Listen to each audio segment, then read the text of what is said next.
Good afternoon. I'm Matt Driskill, editor of Asian Aviation Magazine and AsianAviation.com. Today we are talking to Richard Nuttall. He's the CEO of SriLankan Airlines, one of my favorite places in the world. Richard, welcome to In Conversation. Thanks for joining me. It's great, Matt. Good to be here. Well, it's good to see you again. First things first, we actually met about, I guess it was a month ago, something like that, in Singapore at the CAPA conference. You had some choice words for the mainstream media, of which I used to be a part a long time ago. When they talked about warnings in Sri Lanka and things would happen about the economy, we had the Easter attacks and things like that.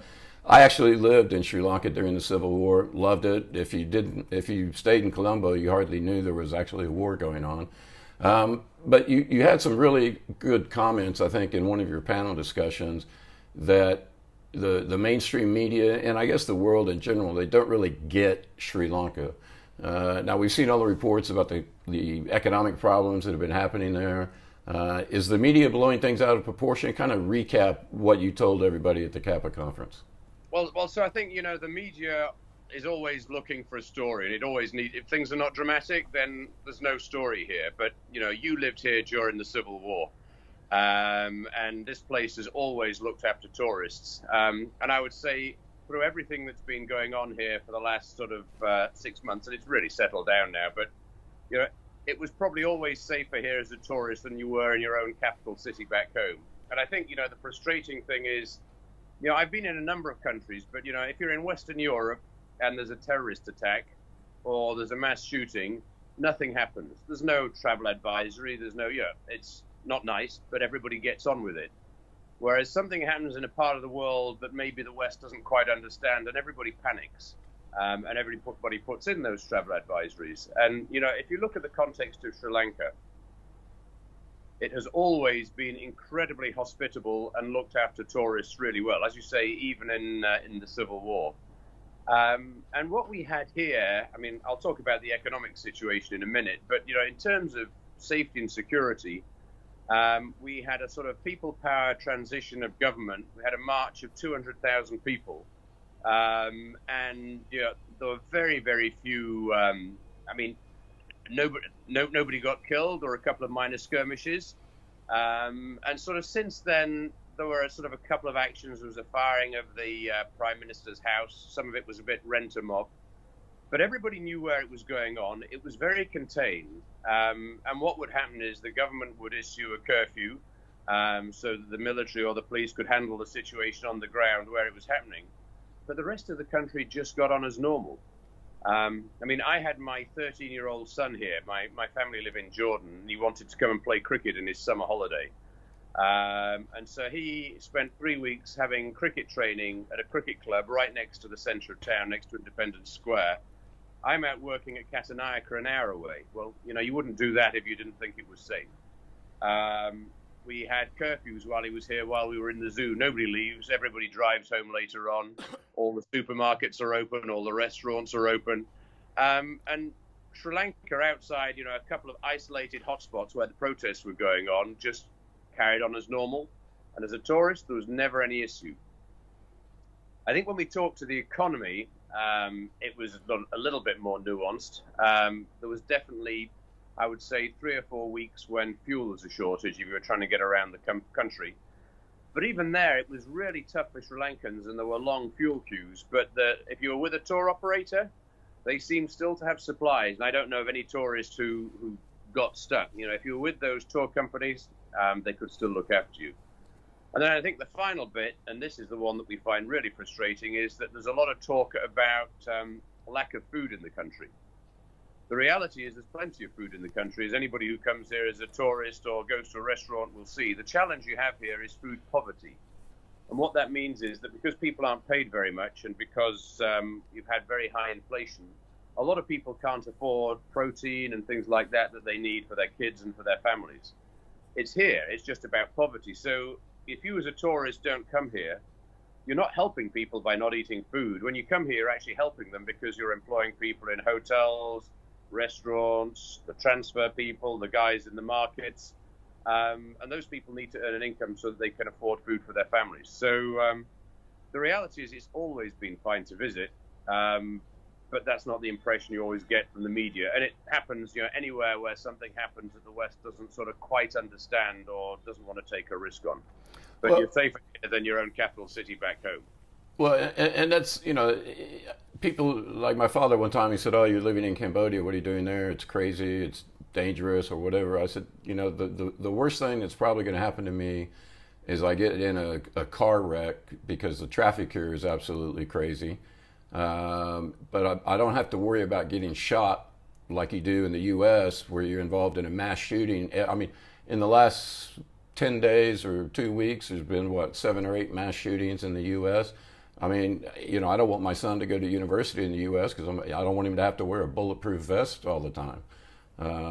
So yeah, I understand completely what you're talking about there, and I think people do blow it out of proportion because it's an exotic place and they think everything's dangerous, and it's really not. I mean, I lived there during the Civil War. I had no problem whatsoever.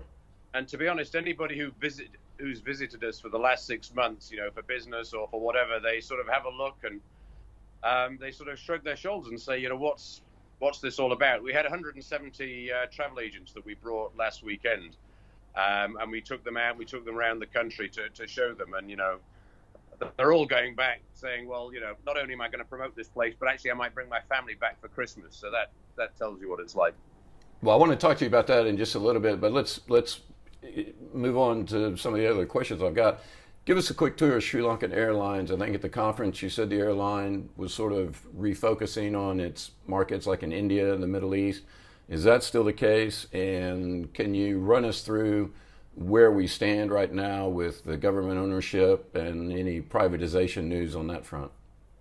Yeah, so I think when we talk about refocusing, I think that everything is definitely not normal in the travel industry at the moment. So in a normal year as an airline, you grow 10%, you add a couple of frequencies here and there, and you maybe add an odd new destination depending on how big you are.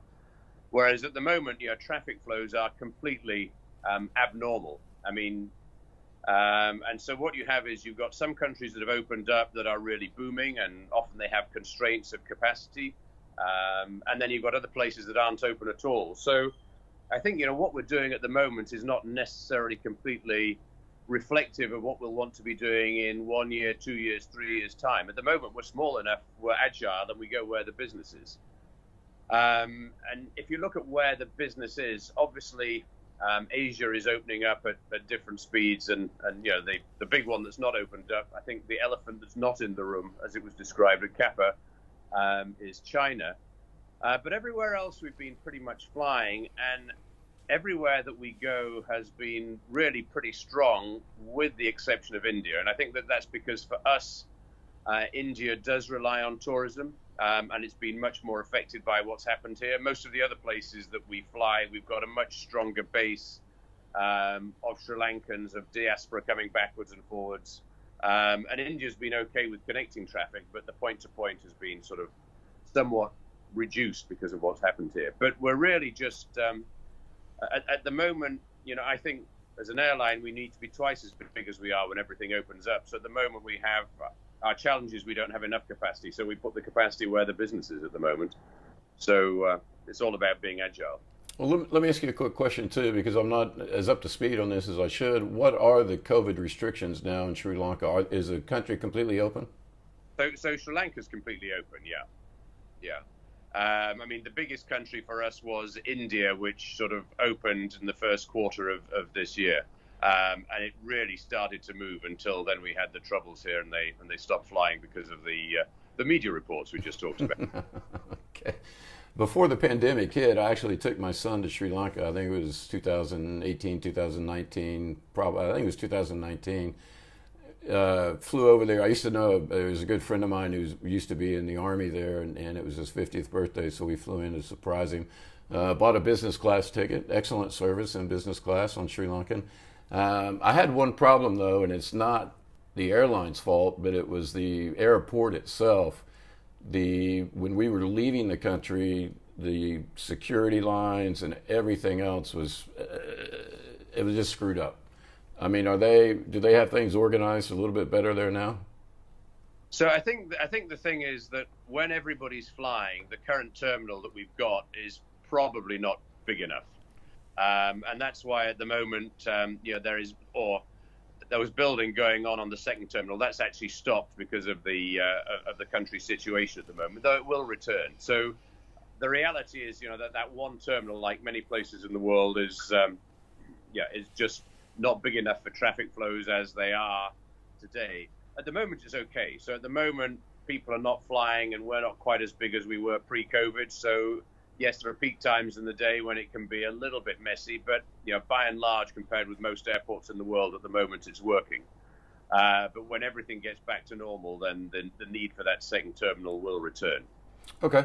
You mentioned at the CAPA meeting again that because of the economic problems in the country and everything, you actually had problems getting jet fuel into the country. And then I read something online yesterday, the day before, that you're having a bit of difficulty hanging on to pilots, that the pilots are starting to maybe look elsewhere or something. Can you shed some light on that? Yeah, so fuel first. So fuel has been a real roller coaster in this country. We started off in April and May, and the question is, did we have enough diesel to run the ground equipment to the airport? Did we have enough diesel to get staff to work, because we bus everybody? And then you'd have diesel one day, but you wouldn't have petrol. And literally every second day you were on the phone to the petroleum company saying, can we have our Bowser diesel, because we need it, otherwise the airport closes down in 4 hours. And then you get to jet fuel, and jet fuel started to become scarce around, I guess, the start of June. And jet fuel is all paid for in dollars, so it was more about sort of fixing the supply and moving to a sort of system where everybody could pay up in front, or the airlines could pay in advance, because that was the only way the country could sort of get the jet fuel and keep that supply going. But we were operating on sort of 2/3 fuel for most of June, which meant we had to do quite a lot of tankering. And then in July and August, there was no jet fuel in the country at all. Or what there was what we had tankered in. So we basically operated pretty much a full schedule for 2 months. All of the long flights would do tech stops in typically India. Any flight that came in would carry as much fuel as it could, and we would offload some of that fuel into Bowser so that we could use it for flights going out where we needed to. If you have ever told me that we would run an airline without fuel in the home country, I'd say you're nuts. So we did, and that was a great testament to all of the operations people. And we were lucky. We learned a little bit in June when we had 2/3 supply, and that sort of got us on track for the real meltdown. Having said that, this world it's been a very strange time. So what that meant was that in July and August, when we should have made all our cash, all airlines make money in the peak seasons, July and August, and for us also in the winter here. We broke even. We didn't make the money we should have done. It cost us probably $20 million in 2 months with all of that fuel tankering. But then after the summer, when you're meant to be coming to the low seasons, what we found is, because everything is still constrained, all of the flights were still full. So we have not made money in the peak when we should have done, and we've not lost money in the low months when we would have expected to. And basically everything has been pretty flat. We just had our best first 6 months of the year for 15 years in financial terms. So it's just a very strange world. If we look at pilots, so I think the other thing that's happened in the country, and this is not just SriLankan Airlines, and it's not just pilots, it's a great place to visit now as a tourist. If you come as a tourist, the rupee is devalued, you get fantastic value for money. The hotels are half full, you'll get looked after, you'll get wonderful service. But if you're a Sri Lankan, your real income has reduced by maybe 70% with all of the inflation. And it's been really tough. You've had a couple of months where you couldn't get fuel. That's been sorted out.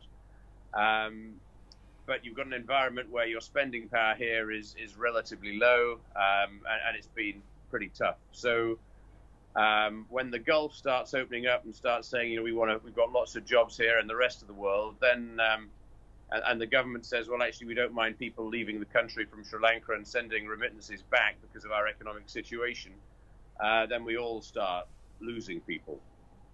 I think some of that is not bad. I mean, I've worked for too many national airlines where nobody ever leaves, and that creates a challenge because there's no opportunities for the people coming through. And Sri Lankan has always lost some people and some very good people to other countries. But at the moment, because of what's happening here, it's sort of accelerated a little bit. So I was going to say we're not in dire straits yet, but it is a concern. We're watching it quite closely. And it's not just pilots, it's revenue managers, it's engineers, particularly those technical areas where, it takes you 6 months or a year to train people up and get the pipeline going. You can't just bring somebody in from outside. So it's probably not quite as dire as the headlines were, but I mean, what we said was that there is an increase in people leaving, and we are concerned and we are watching it. But at the moment, it's a concern rather than a meltdown. Well, I mean, you bring up a good point. Let me ask this. I want to sneak this question in before we have to take a quick break. At the CAPA conference, I love Subhash Menon's line about, how do we make airline work sexy again? And then I heard somebody else say the same thing at the FTE conference that was a week later in Singapore. And I wrote about it in the latest issue of the magazine, Sex and Aviation, great thing, fun thing to write about. But, to me, sexy is paying people a good wage, a fair wage, that they can afford, to put their kids through school and things like that. That is sexy. And, people were talking about, well, we're going to upskill a ground handler to make him a lounge attendant. I don't really see the benefit of that. But how do you combat a pilot shortage or a ground handler shortage? And how do you answer Subhas's question, how do we make working for aviation, how do we make it sexy again? I say money talks, money's sexy. But, airlines lost a lot of money. They got some state aid, some did, some didn't. How do you fix that problem? So, I mean, airlines have always struggled to make money. And that's been the case for the last 100 years. And, but, for me, what is sexy about aviation, and I don't think, it's gone away, is, it really is a sort of people industry, and you get a chance to travel, you meet people from other parts of the world, it's cosmopolitan. And I think that's what, people love. And it's different for different people. Some people just like the kit. They love aircraft. So it is a bit different for different people. But, I think if we look at it, so the fact that there's a pilot shortage, there's still people who want to be pilots. It just takes time to get them through the pipeline. So it's not a quick fix, but, for the last 20 years, there have been times when everybody said, we're running out of pilots. And then, the economy goes the other way and they're struggling to get a job. And then we don't have enough pilots. It goes a little bit like that. So, maybe it'll be challenging. But, in Sri Lanka, I think, we'll increase the pipeline. And, maybe there'll be a couple of difficult years, but it'll come back. And, same for people in the technical jobs. I think where people have been struggling a little bit, is perhaps some of the less sexy jobs, the ones where you're on the ground. And I think in lots of, lots of the first world countries, people are starting to work out, well, I can make the same money working at home or delivering food or doing something else on my own time. Do I really want a job where I've still got to work shifts, be out there in the dead of night? It's cold, I'm outside, or I'm dealing and I'm facing angry passengers, and actually maybe there's a better way of living my life. And I think that's the challenge, that people have gone and done other things and they're not coming back. But I think that's going to be regional. I think, for us in somewhere like Sri Lanka, we've been sort of talking about this with some of the ground handling companies globally, and maybe there's an opportunity. I mean, there are parts of the world, everybody's at a different stage of the economic cycle. And here we have a lot of people that speak, great English. They're highly educated, and many of them go and work in other countries. And maybe this is an opportunity, and more people will go and work in the Gulf or Australia or Europe or wherever it may be to provide some of those services. So, I think we'll get through it, but it's just going to be a difficult adjustment for a couple of years as we're sort of trying all to get back at the same time. I mean, these things, set themselves, supply and demand sort of balance over time. We're just going through a sort of fairly extreme change at the moment. Well, you made a really great point about, I mean, I remember when I lived in Sri Lanka, I mean, the education system is very well done. And yes, people speak multiple languages. I was embarrassed at dinner one night. The waiter that we had, I was trying to impress some young lady I was dating who was German. And this waiter spoke English, Tamil, of course, Sinhalese, or Sinhala, of course. And then he starts speaking fluent German to my German date, and then he breaks out in fluent French. I mean, he spoke 6 or 7 languages. It was just crazy. Anyway, Richard, we need to take a quick break right now. We're going to hear from our sponsor, Metrojet of Hong Kong. We'll be right back after this. We're going to have the crown jewels of Asia, and I promise you, we're going to have the nicest and busiest business aviation hangar in the region.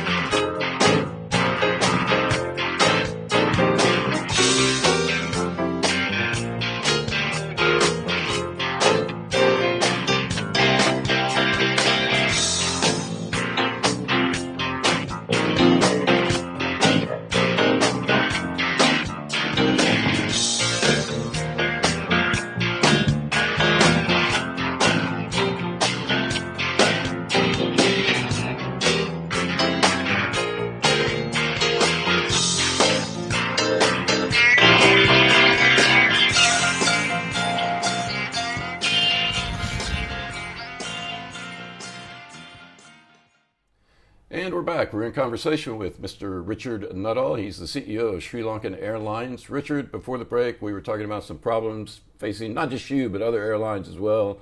But things are generally looking up around Asia. We touched on that a little bit. Borders are reopening, except for China, of course.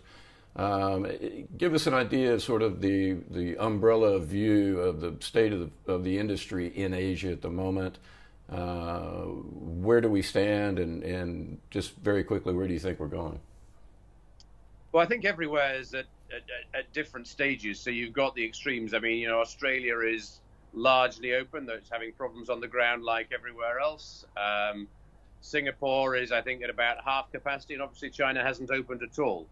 I would say China as a whole is slightly behind Europe and the US, so it'll go through the same process. It'll have operational issues getting everything back, but at the same time, everybody will be desperate to travel again, and so everybody will enjoy high airfares and average service initially, and then it will settle down. I think the good thing from an industry perspective, if you're an airline, is that until China opens up, we still have that that last big market that's going to open up, and we're all going to get that demand that we need.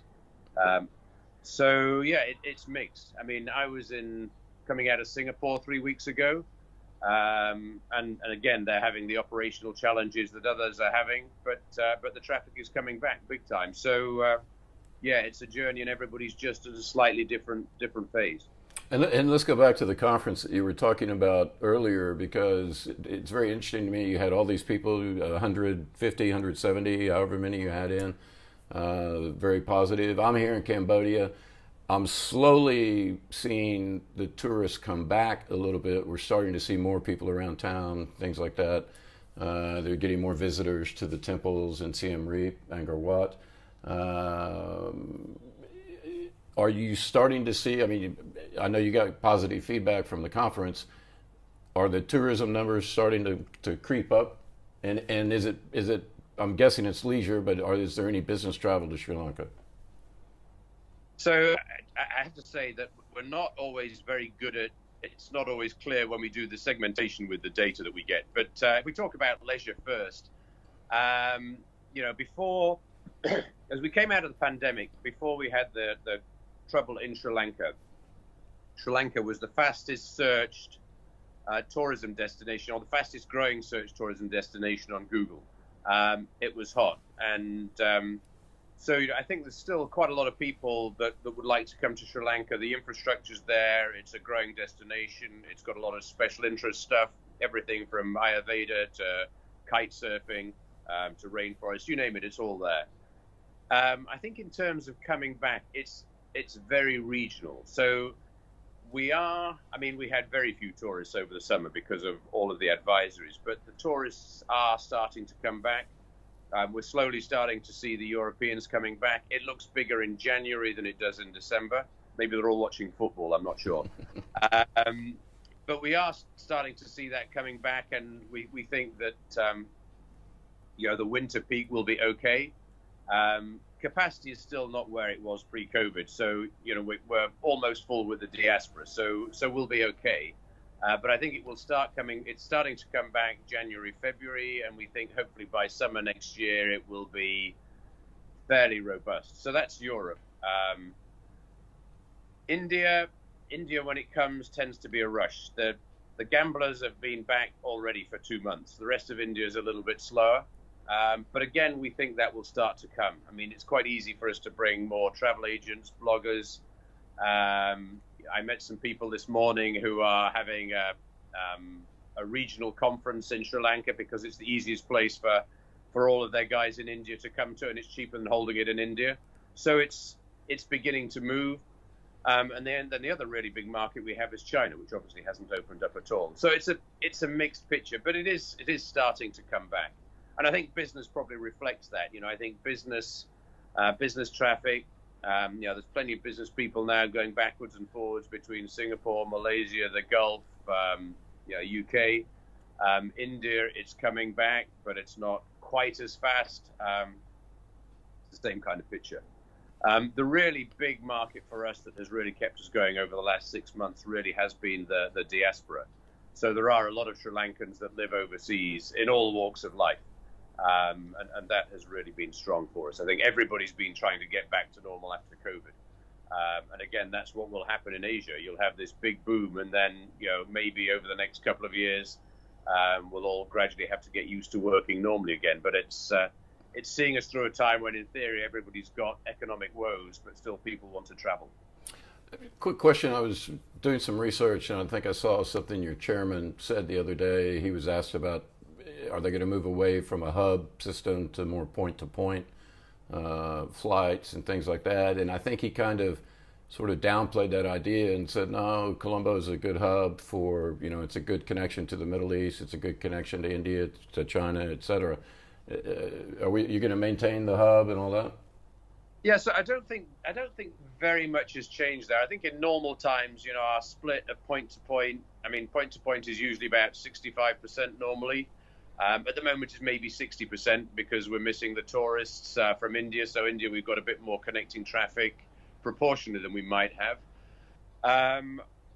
We have, I guess, 3 major types of traffic that we carry. We've got anything that's to or from Sri Lanka. A lot of that is Sri Lankans. And then you've got tourism. And both of those traffic flows remain whatever we do. The tourism hopefully will grow again.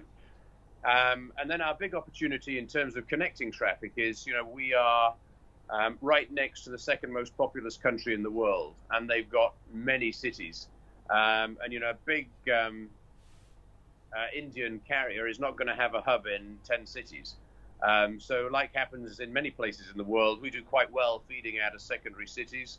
We're almost another national carrier of India in the south, and we're perfectly positioned to carry those guys over Sri Lanka, wherever they need to go.